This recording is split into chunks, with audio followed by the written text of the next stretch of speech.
All right.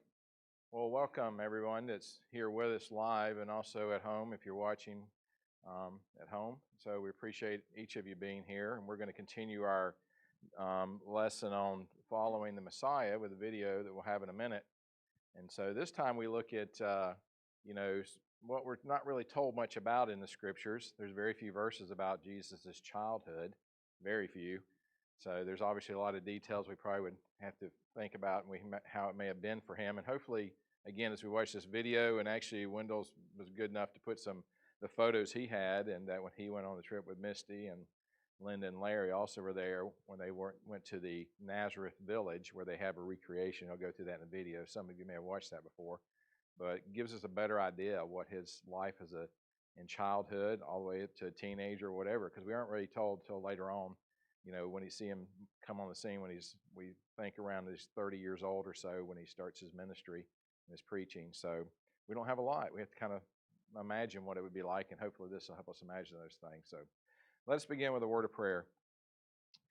Dear God, our Father in heaven, we are thankful, dear Lord, that you have blessed us to be here tonight, and for those that are watching at home, we thank you for the opportunity we have to look at your Son's life, our Lord and our Savior, as he gave up his position in heaven to come to earth, to live as a man and experience all the things that we experience. And even as we look back tonight, in a much rougher environment, a much harsher environment than we have in this country and that we live in today, we help us appreciate what sacrifice he made, not only coming to the earth and living as a man, but ultimately sacrificing his life that we might have life eternal. Help us always to remember this, dear Lord, and bless us as we go through this study and really grasp what he went through, dear Lord. In Christ's name we pray. Amen. Okay. So, see if I can get that to work. There we go. So just like we've done before, some of you probably already watched the video. Some of you have been there. We already said, Linda and Larry are here tonight. They've been to the Nazareth, and we'll look at that video in a minute. But assuming you hadn't done that, if you even have watched it, what are some of the things you either recall from the scriptures about Jesus' childhood, his upbringing, family? Like I said, there's not a lot, but what sort of things do you remember, if anything, about the scripture says about his upbringing?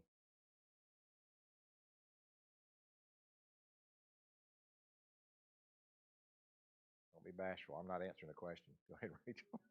Brothers and sisters. Had brothers and sisters, and their name later on, right? And, the events around that is they were kind of not wanting him to say the things he was saying when he went, it was during his ministry, but he had some brothers and sisters. What else do we know? Great, Kim. He was a carpenter, and his father was a carpenter. So Yeah. we learned those things from him. So his father had the trade of carpentry, Joseph, and so certainly he would have learned those things also, because even during that one period of time when Rachel's bringing up, they say, isn't this the carpenter's son, that time when he was preaching in Nazareth, that area? What else do you know about his childhood, his upbringing? Well, he stayed behind at the temple, and his folks wondered where he was and had to go back and find him, but he was amazing, the people there, with the knowledge that he had. Yeah, the young age. And you remember how old he was? He was about 12, wasn't he? 12, yeah. So they had gone up there and that's in one of the few places we see his childhood, right? In Luke chapter 2. And we'll look at a verse later on after the video, but that's not those particular verses. But yeah, so he was in that occasion in the temple, and they'd lost hope. They'd gone back to Nazareth, which we'll see is quite a ways away, or headed back anyway. And then they realized he was missing and went back, and there he was teaching, even if they're speaking of the scriptures at that young age and impressing everyone, So that's, so there's something obviously right off the bat that's different, right? So what other things you may remember that the scriptures tell us?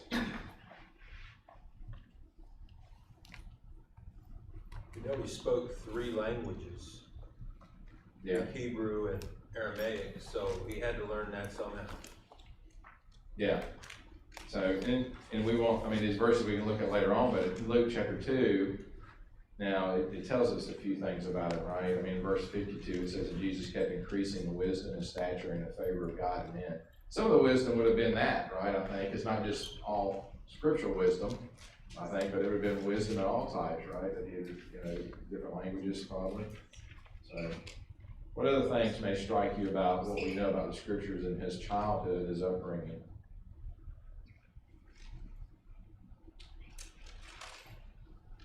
Yeah, Mark.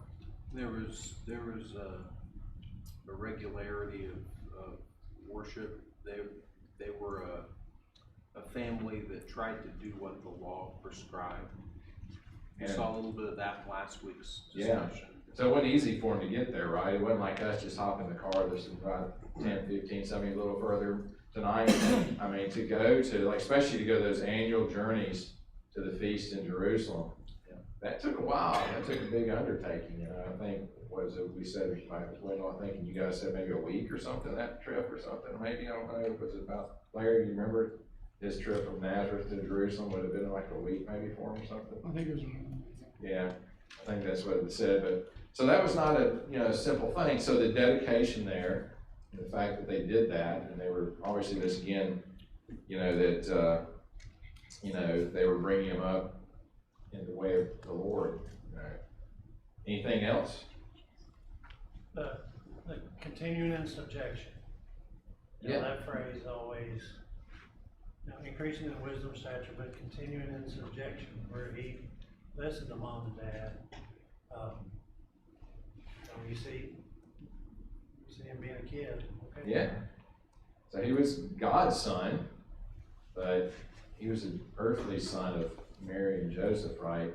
And part of God's will is for children to obey their parents, right? And so he was demonstrating his love for God and his oneness with God, even in that, being in subjection to his parents, right? So, good point.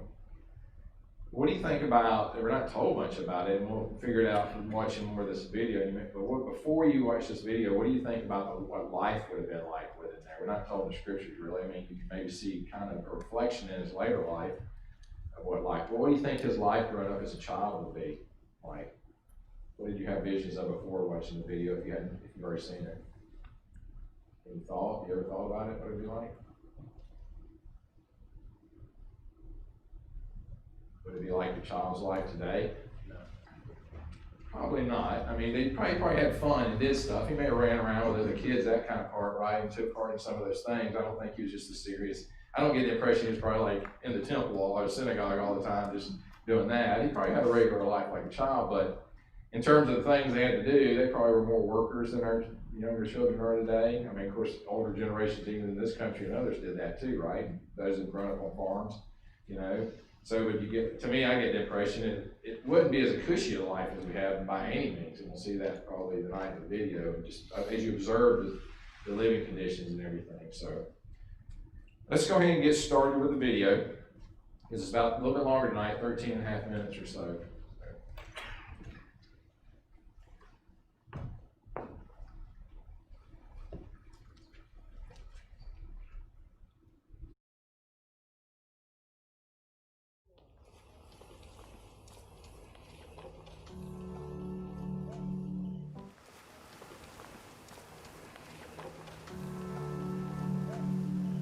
Can anything good come out of Nazareth?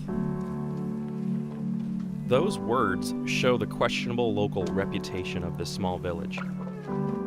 But God had a plan, and that little town was home to God's greatest gift.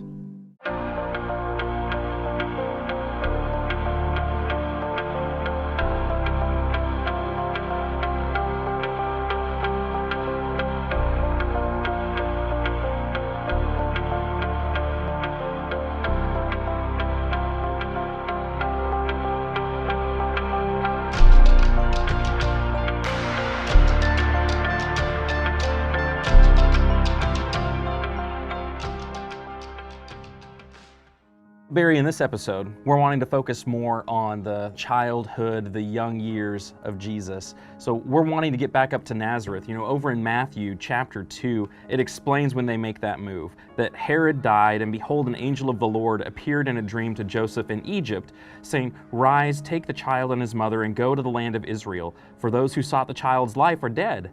And he rose and took the child and his mother and went to the land of Israel. But when he heard that Archelaus was reigning over Judea in place of his father Herod, He was afraid to go there. And being warned in a dream, he withdrew to the district of Galilee, and he went and lived in a city called Nazareth, that what was spoken by the prophets might be fulfilled. He shall be called a Nazarene. Now, we're not going to be able to go down to Egypt. That's not possible this time. But we do want to get up to Nazareth. What can we go to see something that would have been like what Jesus saw? Luckily for us, they have created a first-century replica village in Nazareth, complete with buildings and people and animals, and kind of get an idea of what it would have looked like during the first century. I would love to go see that. Oh, it's a great place to go. Okay, so we want to go up, we want to go see Nazareth Village, but we also have recorded for us that during the childhood of Jesus, especially around his 12th year, that there was a trip his family made from their hometown in Nazareth back down to Jerusalem to go to the temple. And it was in that instance where he gets left behind and his family actually leaves town, and they end up realizing he's not here, and they end up interacting with Jesus. So we want to talk a little bit about what that would have been like. We will. Any good Jewish family would have been following the law, and the law required that the family come to Jerusalem 3 times a year for the feast, and that's exactly what we have recorded for us in Luke, the 2nd chapter. Now, how far are we going to go from Jerusalem up to Nazareth? How far is that? Oh, there's probably about 60 miles. How long will it take us to travel that? Well, for us in the car, we can do it in actually a couple hours. For them, it would have taken nearly a week. Nearly a week to go just one way. So 2 weeks for the round trip. Right. So I'm really excited to go check out this first century replica city of Nazareth. Oh, it's a beautiful place, and I think you'll enjoy your visit.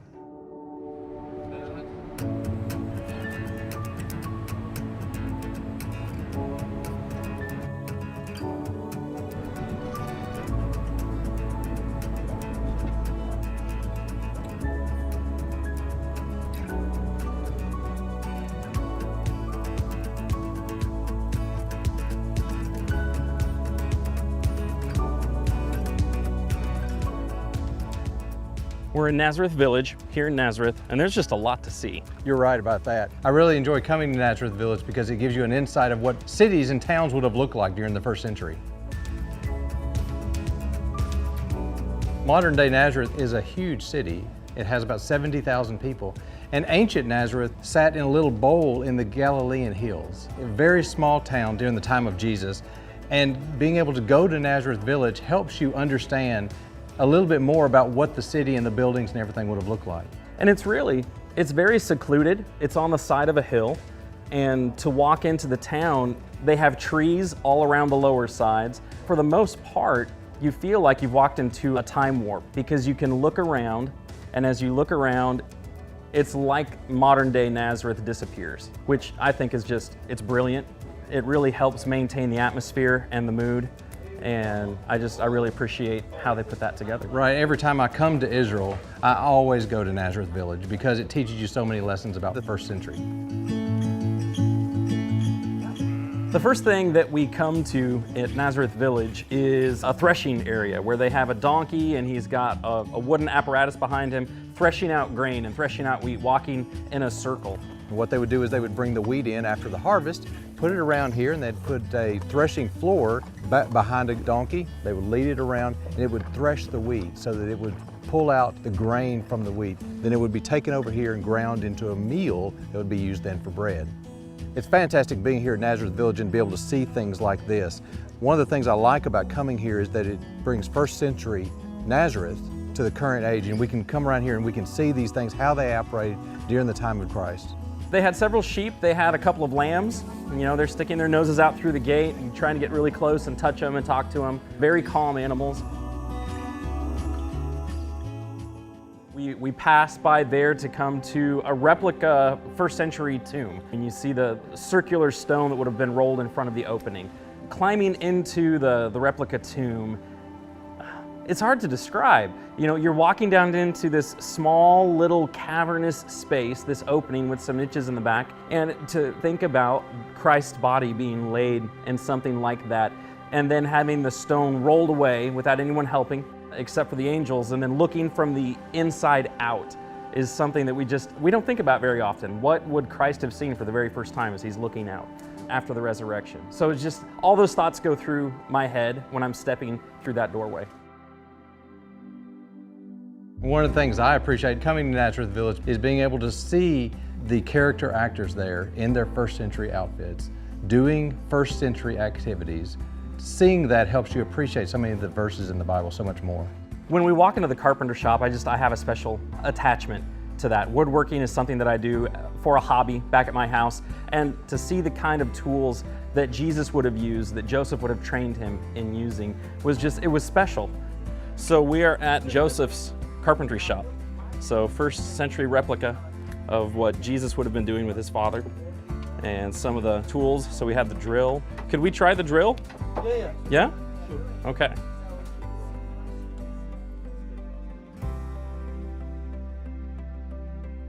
So this is supposed to be a 1st century drill, and he was going a whole lot faster. But it's spinning. How long for each hole? 2 minutes? 5 minutes? Oh man. Yeah, I prefer my cordless at home. That is really cool. Yeah. No. Okay. You make it look easy. No, it's not easy. You make it look easy. Yeah.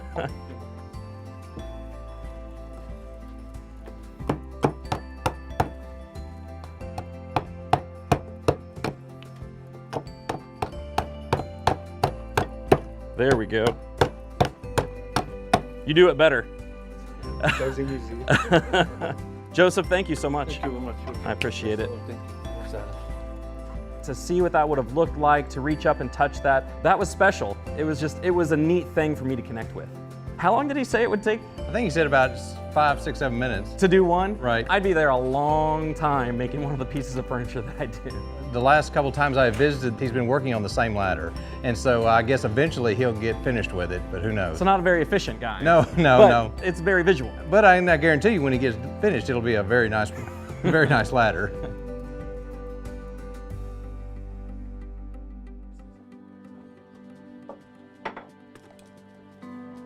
So he's grinding using a mortar and a pestle. So what is this? Rosemary, It's rosemary? And you're grinding it? Now what would you use that for? chicken, food. So you'd use it to flavor your food. Okay.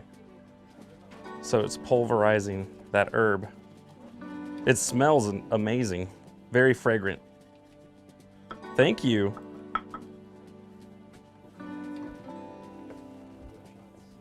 So when we walk into the weaver's house, she's working on this rug and she's finishing it up. I mean, she's really wrapping up the bottom and the tassels are getting made. And she took the time to explain the different yarns that she has, how she made the yarn from the wool in the first place, and then the processes that she uses to dye the wool. So would you boil it? Yes. Okay. We dry it and we boil it with the water, and after that you take all the peels out and you leave the water. When the water is warm, Yes. you put the wool, because if it's hot, the wool will shrink. Okay. This colors from the grass, everything's green. This is from the leaves of the victory. Okay. These are natural from our sheep, the brown, the beige, and the white. So that's undyed. Yes. Okay. Yeah. And this is from spice. We use it for our cooking, saffron. It's Yes. very expensive. Yes. And this is from walnut skin, the brown. And Okay. the And what makes the blue? Now I will tell you. These are reality colors. Yes. This is, we use it from seashells, kind of snails. You crush it and it gives you 1 drop of ink. To dye 1 kilo, you need more than 1,000 snails. Just 1 kilo, you'd Yes, need more than because- 1,000 yes, snails to get the because- color. Yeah, and when you fish it, you needed to keep them alive. Wow.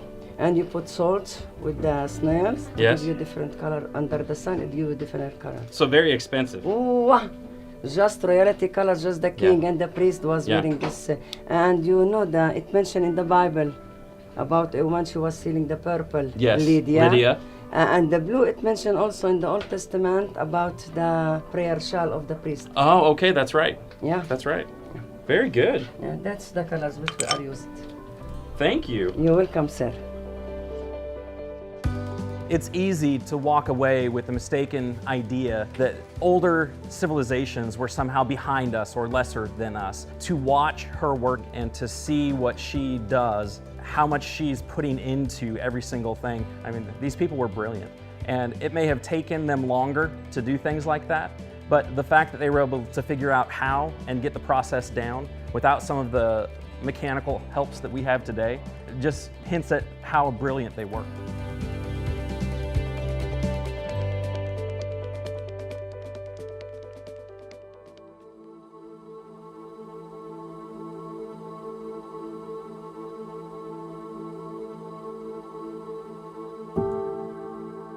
We're inside the only first century synagogue replica in the country. And it's an amazing place to be. You see the multi-tiered seating system around the perimeter, so everyone would be facing each other.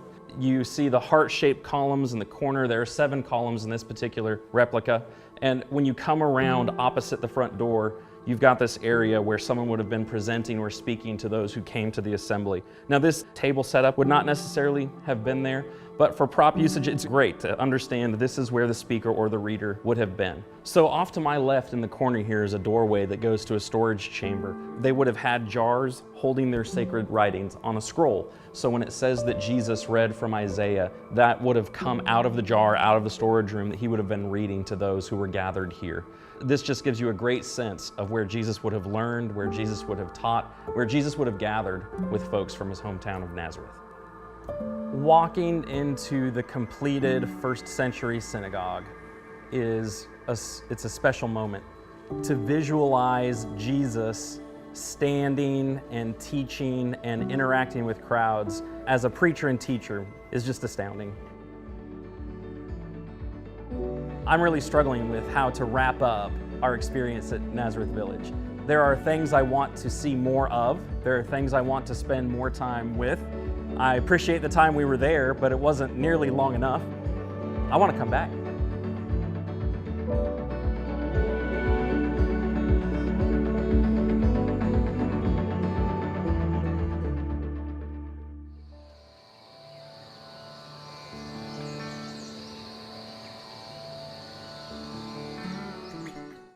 Okay, very interesting.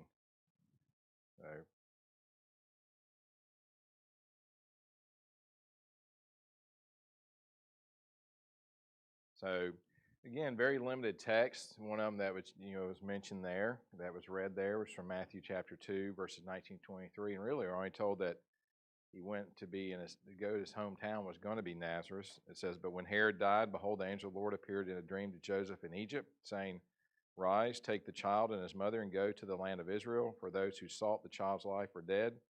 And he rose and took the child and his mother and went to the land of Israel. But when he heard that Archelaus was reigning over Judea in place of his father Herod, he was afraid to go there, and being warned in a dream, he withdrew to the district of Galilee, and he went and lived in a city called Nazareth, so that what was spoken by the prophets might be fulfilled, that he would be called a Nazarene." And then in Luke 2 actually gives us even more that we talked about earlier, where he went when he was 12 years old to the temple for the feast of the Passover and where he got left behind. And it just gives a few more details, but not a lot. But you have the verse like was mentioned earlier, Luke 2:39-40. "And when they had performed everything according to the law of the Lord, they returned into Galilee to their own town of Nazareth. And the child grew and became strong, filled with wisdom, and the favor of God was upon him." So again, we don't have a lot about his childhood, but hopefully as we see the videos, you can imagine what his life would have been like. These are actually some images that were taken by Wendell that he put in the presentation here. Some things that Larry and Linda talk about. This is again that carpenter shop. It was mentioned before that he was the son of a carpenter, and they said that about him. Is this not the carpenter's son? And some of the living quarters. This is actually like the home there. Just gonna want you to take in and look at these pictures for a minute, and I'll ask in a minute what strikes you about these. Maybe some differences than today. But you can see the kitchen there, the eating area, the sleeping area that they have. This again is the weaving. We looked at that in the video. That was very interesting to me, how they got the different colors and everything. So it's not as simple as going to your fabric store here and getting everything. They had to, you know, a lot of effort put in to get a different, you know, color yarn. And then the threshing floor, that was different. I mean, that's not, I don't know, to be honest, that's not how I imagined the threshing floor, or the, you know, where they threshed out the wheat. The sheep pen, and they actually went to put in there, one that went in there, the grain mill. So some common things around where he was is like a vineyard and wine press, you know, carved in the rock. That's the wine press you see there. Looks like just a hole down there. And then some of the things that would have been around them, the trees, the olive tree and the pomegranate trees. So, and then we looked at even the video, you know, the tomb. So we may have had more, a little better image of that, like the stone and everything being rolled away or not. I don't know, just from pictures and things we've seen before, but really not like a mausoleum you'd see today or anything, right? I mean, it was what they had. They had to carve it in there, and they had this stone, big, large stone, to roll in front of the door. I think it looks like there have been maybe multiple people buried there. Is that what you got too? That in one of the same tombs, maybe? I don't know.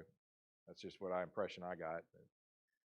So, and then, you know, the worship there, the replica they have there is that first century synagogue. It's actually, I think it's in that story where they mention his brothers and sisters, his mom, and they say, you know, and they say, isn't this carpenter's son? He's actually in the synagogue in Nazareth, I think, if I remember correctly, in those verses, when they're saying that, hearing him teach. So that would have been kind of like this, I guess, you know, what it would look like at that time. The people sitting around him, he may have stood to teach and talk to them. So again, this is a question, kind of your impressions, you know, what you thought about maybe beforehand. Do they a little bit different than now seeing those images? Anything different?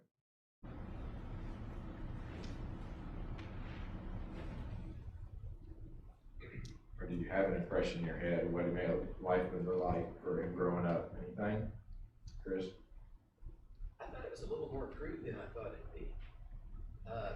You know, they've got a lot of rock that they hewed out and stuff. It's just, and I guess they sleep on that mat on the floor. You know, and it's a little more crude than I visualized it in my head. I just visualized they had beds and wood and stuff, and you know, so that it's interesting to see how simplistic and stuff it was. Yeah, I was looking at that mat on the floor also, I'm like, I wouldn't be able to get up now. I mean, if I had to sleep on that. Maybe as a kid, you know, it's okay, but his parents lived there too when they were older, you know, when they got older, they lived there.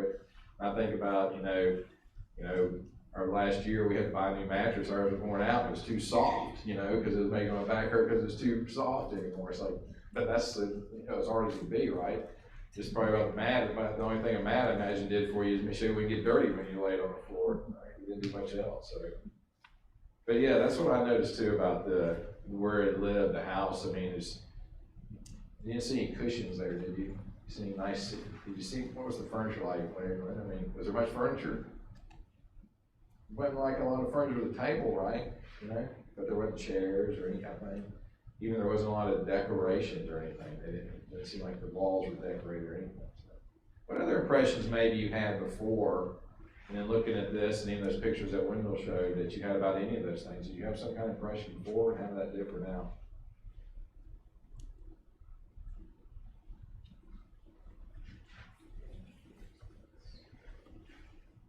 Anything? The day we were there, it was hotter than the 4th of July has ever been. And you go in, those people are working, it did not faze them. The air-conditioned people, you know, we were dying. That was just what they lived with all the time. That's something that there's so many things we take for granted after you see something like that, like no padding, no bed, no whatever. So we're talking 2,000 years ago, and it appears Nazareth was a very poor town. From what we saw. So that was just the way of life. So, yeah. So to me, I was thinking about the clothing there you just mentioned. It's like no, you know, wicking synthetics, right? It's not like we had no dry fit or anything. But even what was the fabric made out of?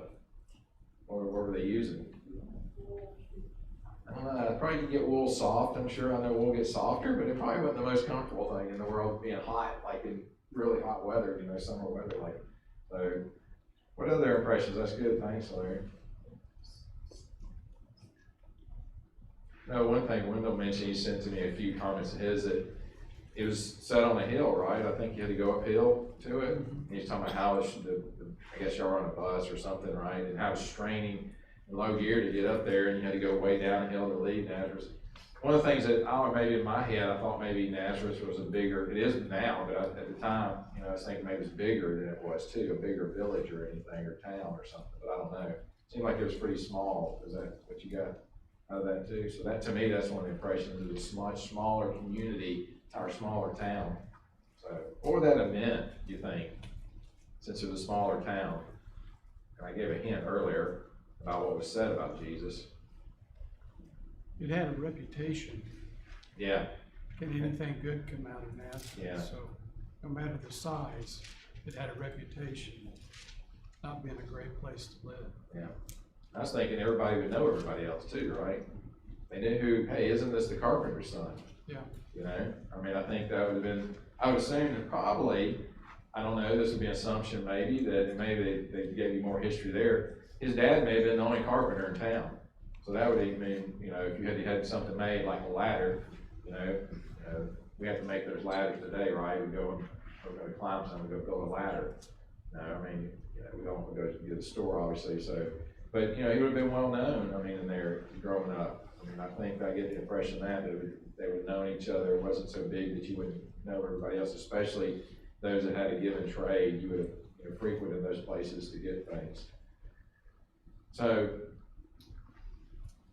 anything else that stands out about his upbringing that maybe the most, what's the most that stands out? You know, we're not giving a lot of details, we're kind of getting some in the videos now, what his life, the living conditions would have been like. Anything else that has stood out?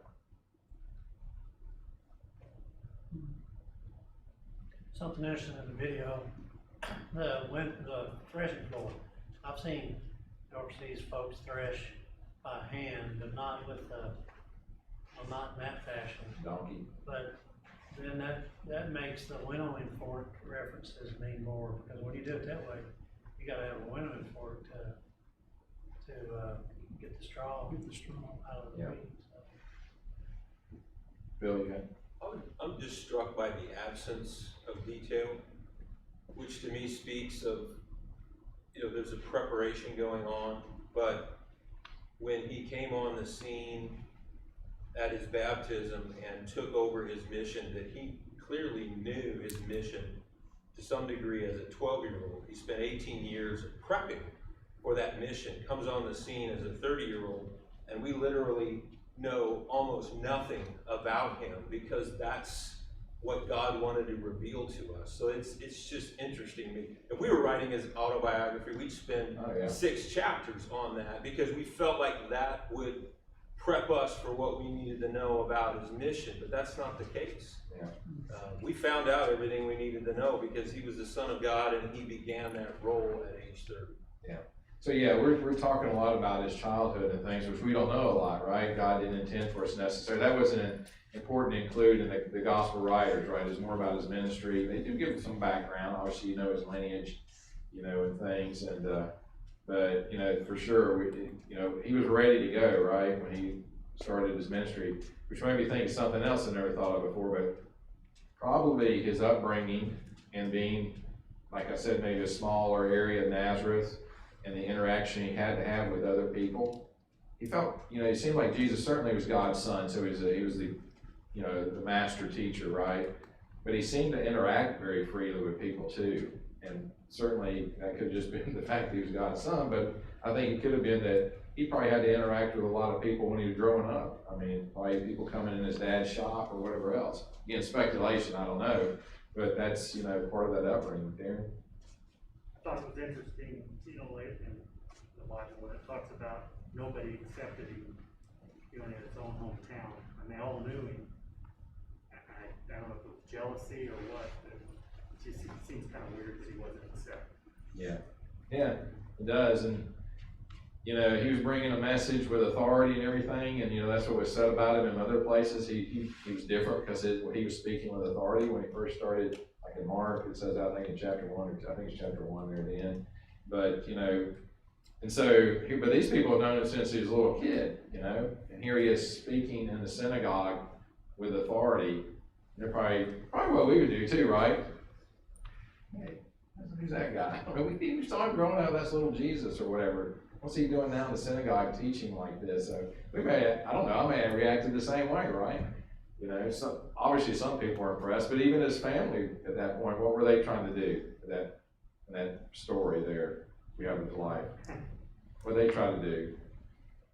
Keep it quiet. They try to pull him back a little bit, right? And so, brothers and sisters, and so yeah, it is unusual, right? But there's definitely something different. And so, but they would have known him. They obviously knew him. They knew his father, knew his family. And so, that he was teaching something different, you know, than this teaching of authority. But other things maybe about his rural upbringing stands out. Anything else to you?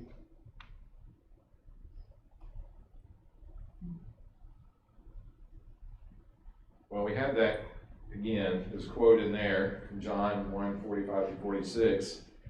Philip found Nathanael and said to him, we have found him, of whom Moses in the law and also the prophets wrote, Jesus of Nazareth, the son of Joseph. But Nathanael said to him, can anything good come out of Nazareth? Philip said to him, come and see. So, you know, the question there is knowing the unimpressive nature of Nazareth, which you just saw, right? It was probably a working community. There probably wasn't a lot of wealth there. I don't know what they said about it. I'm sure there weren't a lot of wealthy people there, big homes or anything, you know. So, and that would have been known other places. When this was said, it was not in Nazareth, you know. But, you know, it says, knowing the unimpressive nature of Nazareth in the first century, what do you think you might have thought when you heard where Jesus was from? You know what Nathanael thought. So looking at you growing up there, carpenter's son, and here he is speaking, and they're like, hey, we have found, somebody comes up to you, we found the one that Moses is talking about, come see. You know, he comes from Nazareth. So what's Nathanael's reaction to that? What, I mean, in your own words, what's he saying?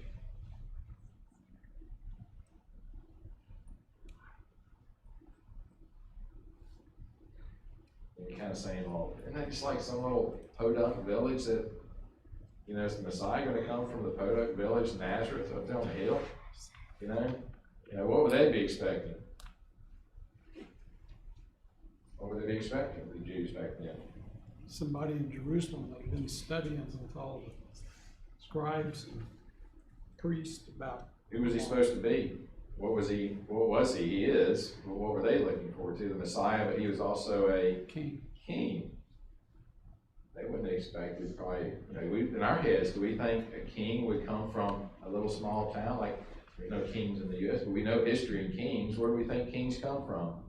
You know, royalty. What do we think come from? Big houses, mansions passed down, right? You know, these castles and things we see. But here, a king, a Messiah, coming from a little small Nazareth working community.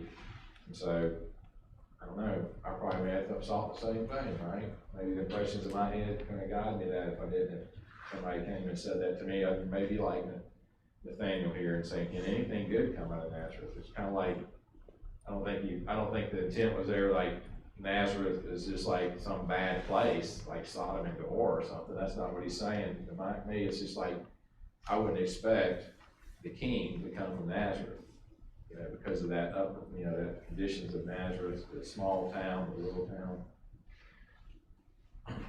And then we read this verse, and Jesus increased in wisdom and in stature and in favor with God and man, Luke 2:52. So this is a good question. I would like, how do you think Jesus' childhood home influenced his teaching? So do you see anything? We aren't told a lot about it. You see some of the pictures of what Nazareth would look like. You've seen the video. There's things that went on there. But you know about, in the Gospels, about Jesus during his ministry. Did that influence him any way? And if so, how? Art? Well, we've noted they weren't especially wealthy. In fact, on the poor side, given the sacrifice that was offered at his dedication, at his presentation rather. So he would have had an understanding of the daily struggles, a special compassion for, hurting people. We're not sure when Joseph died, for instance, but just all those daily experiences, I think, would have contributed to a sense of compassion for the common people. And what sort of, you remember any things that, I'm putting you on the spot, because I know you know them, like anything that you have told about Jesus in the Gospels that that would, say that how he interacted with people or how he lived, what kind of things would you? Well, I thought of the widow who lost her only son in Luke chapter 7. Yeah. That he had a compassion for her, great compassion.